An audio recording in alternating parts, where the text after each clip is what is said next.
আসসালামু আলাইকুম রহমতুল্লাহি ওবরকাতু। আজকে আলোচনা করব বাংলাদেশের সবচেয়ে জনপ্রিয় তিন বক্তা নিয়ে।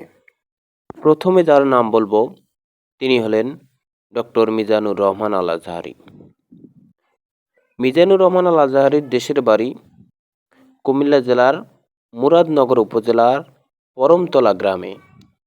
তবে তিনি 1990 সালে ঢাকার ডেমরায় জন্মগ্রহণ করেন। শিক্ষাগত যোগ্যতা: তিনি 2004 সালে দাখিল এবং 2006 সালে আলিম পরীক্ষায় জিপিএ 5 পেয়ে উত্তীর্ণ হন। এরপর 2007 সালে সরকারি বৃত্তি নিয়ে মিশরে আল আজহার বিশ্ববিদ্যালয়ে পড়তে যান এবং 2012 সালে তাফসির ও কুরআন বিজ্ঞান বিভাগ থেকে অনার্স সম্পন্ন করেন।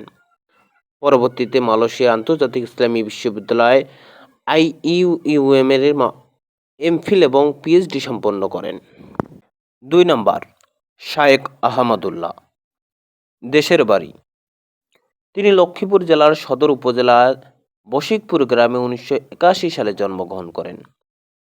শিক্ষাগত যোগ্যতা: তিনি কওমি মাদ্রাসায় শিক্ষা ধারায় পড়াশোনা করতেন।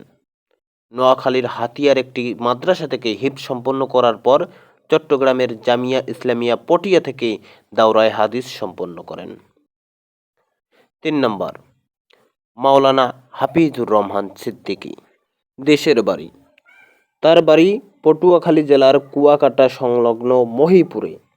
তিনি মূলত কুয়াকাটা হুজুর নামেই সমাদিত পরিচিত। শিক্ষাগত যোগ্যতা: তিনি দেশের বিভিন্ন স্বনামধন্য কওমি মাদ্রাসায় পড়াশোনা করেছেন এবং দাওরায়ে হাদিস সম্পন্ন করেছেন।